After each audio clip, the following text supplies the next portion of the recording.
गांव में एक आकाश और सरिता नाम के दाम्पत्य रहा करते थे। आकाश छोटे मोटे काम करके अपने घर का गुजारा किया करता था।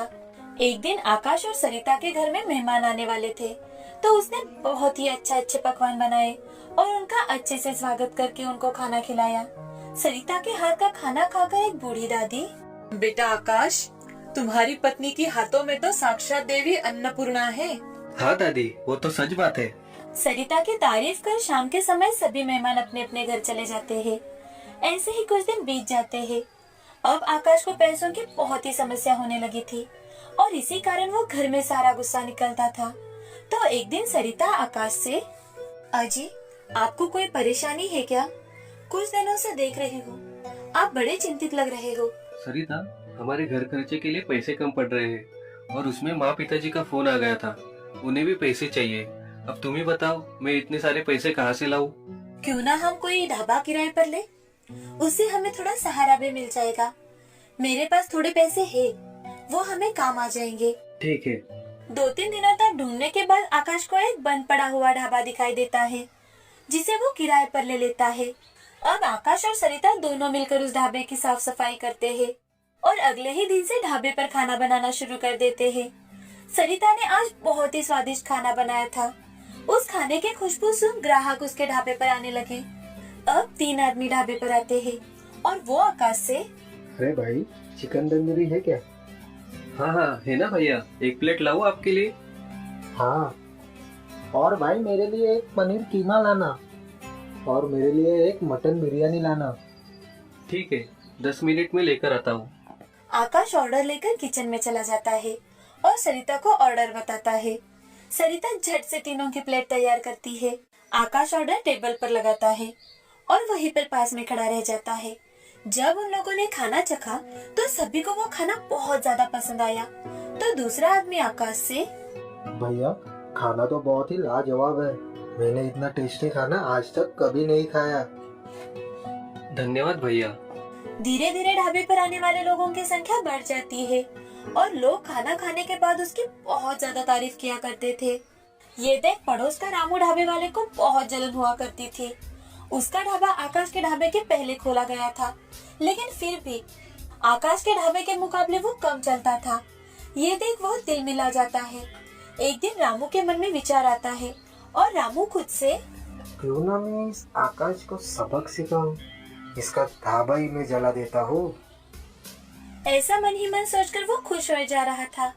अब अगले दिन आकाश को ढाबे पर थोड़ा कलरिंग का काम करवाना था, इसीलिए वो आज ढाबे पर ही रुका था। तभी रामू वहाँ आकर ढाबे के पीछे से आग लगा देता है। थोड़ी ही देर बाद ढाबा धू धू कर जल उठता है। तो आस पड़ोस के सभी लोग उसे देख डर जाते हैं और पानी से आग बुझाने की कोशिश करने लगते हैं। अंदर आकाश अकेले ही काम कर रहा था। जैसे ही उसे धुआं दिखाई दिया, वो बाहर आने की कोशिश करने लगा, लेकिन ढाबे से निकलते वक्त वो जख्मी हो गया और ये सब सरिता बाहर से देख रही थी। आकाश की ये हालत देख वो फूट फूट कर रो रही थी। अब सरिता ने इकट्ठे किए हुए सारे के सारे पैसे आकाश के इलाज में ही खत्म हो गए और यह रामू को लगने लगा कि अब आकाश और सरिता के दिमाग से ढाबे का भूत चला गया है और अब वो दोनों कभी ढाबा शुरू नहीं करेंगे। लेकिन यहाँ पर आकाश की तबीयत में कुछ सुधार आने लगा था। तो एक दिन सरिता आकाश से, अजी, मैं सोच रही हूँ कि मैं ढाबे पर फिर से काम शुरू कर दूँ। थोड़ी बहुत हमें मदद हो जाएगी। आपको तो घर के हालात पता है ना।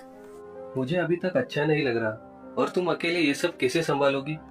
मैं कोशिश तो कर सकती हूँ।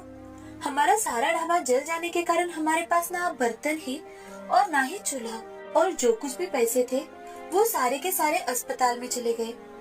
अब कुछ ना कुछ तो काम करना ही होगा ना। ठीक है, तुम्हें जो ठीक लगे। जब तक मैं ठीक ना हो जाऊँ तब तक मैं तुम्हारी कोई मदद नहीं कर सकता। आप बिल्कुल चिंता मत कीजिए, मैं कुछ ना कुछ कर लूंगी। आप सिर्फ जल्दी ठीक हो जाइए। सरिता, हमारे पास एक पुराने मिट्टी का चूल्हा है ना, तुम चाहो तो अभी के लिए उस पर खाना बना सकती हो। वो बूढ़ी माँ ने बड़े प्यार से हमें दिया था। अरे हाँ, मैं तो भूल ही गई थी। वहाँ पर चूल्हा और कुछ मिट्टी के बर्तन भी है। मैं अभी उन्हें निकालती हूँ और उसी में खाना पकाऊंगी। ठीक है। उसी दिन सरिता घर से थोड़ा बहुत राशन लेकर ढाबे पर चली जाती है और आज वो ढाबे पर थोड़ा सा ही खाना बनाती है। आज खाना मिट्टी के चूल्हे पर बना था, तो उसकी खुशबू कुछ और ही थी। तो वहीं से एक आदमी गुजर रहा था जो सरिता के ढाबे पर रुककर, अरे बहन, आपके यहाँ खाने में क्या है? सर, हमारे ढाबे पर फिलहाल दाल मखनी और रोटी ही है, आप चाहे तो मैं ला सकती हूँ।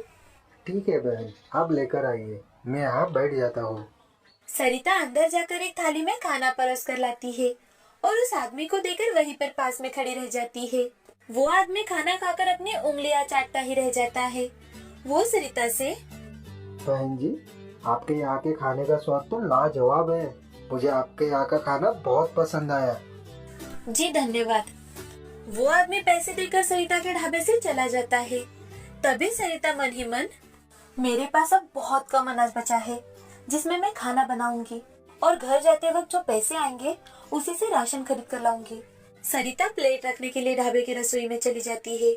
वहाँ जाकर वो देखती है तो सारे के सारे बर्तन फिर से खाने से भरे हुए हैं। ये देख सरिता मन ही मन, मैंने तो चूल्हे पर बना सारा का सारा खाना उस आदमी को दे दिया था, तो यहाँ ये खाना कैसे आया? सरिता वो खाना एक प्लेट में निकालती है और फिर से बर्तन की ओर देखती है तो सारे बर्तन फिर से भरे हुए होते हैं। ये देख सरिता बोलती है, कहीं ये मिट्टी का चूल्हा और मिट्टी के बर्तन जादुई तो नहीं, जिसमें खाना निकालो तो फिर से उतना ही खाना बन जाता है। सरिता अब ये बात खुशी खुशी आकाश को बताती है। तो ये बात सुनकर आकाश, सरिता, भगवान ने हम पर बहुत कृपा की है, जो जादुई चूल्हा हमें मिला।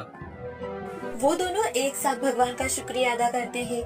अब जब भी सरिता ढाबे पर खाना बनाते, उसका खाना झट से खत्म हो जाया करता था। ये सब देख सरिता बहुत खुश थी। अब वो फिर से कड़ी मेहनत करने लगी। यहाँ आकाश की तबीयत भी अच्छी हो गई थी, तो वो सरिता को ढाबा चलाने में मदद करने लगा। ये देख पड़ोसी ढाबे वाला रामू बहुत जल उठा। वो खुद से, इस आकाश के बच्चे का तो मैंने ढाबा भी जला दिया, फिर भी इन दोनों को अभी तक अक्ल नहीं आई। इन दोनों ने फिर से ढाबे का काम शुरू कर दिया। अब तो मुझे इन दोनों को सबक सिखाना ही पड़ेगा। फिर से कभी ढाबा चलाने का विचार भी इन दोनों के मन में नहीं आ पाए। ऐसा सोचकर रामू आकाश और सरिता को तकलीफ देने की सोचता है। मगर अगले ही दिन रामू के ढाबे पर खाना बनाते समय अचानक से आग लग जाती है। वो आग इतनी ज्यादा फैल जाती है कि रामू का ढाबा पूरी तरह से जलकर राख हो जाता है। ये देख रामू सिर पर हाथ मारकर बैठ जाता है। उसे अब पता चल चुका था कि किसी का बुरा किया तो उसका परिणाम भी बुरा ही होता है। अपने बुरे विचारों के कारण उसने बहुत कुछ खोया था, लेकिन अब उसने नेकी का रास्ता अपनाया और नेकी से अपना ढाबा चलाना शुरू किया। यह जादुई चूल्हे की सहायता से आकाश और सरिता ने अपना खुद का व्यवसाय बहुत अच्छा बनाया। साथ ही साथ अब वो दोनों गरीबों में भी अन्नदान करने लगे। इस कहानी से हमें ये सीख मिलती है कि हमेशा दूसरों का अच्छा ही सोचना चाहिए। किसी के बारे में कभी भी बुरा नहीं सोचना चाहिए। बुरे का अंत बुरा ही होता है और अच्छे का अंत अच्छा ही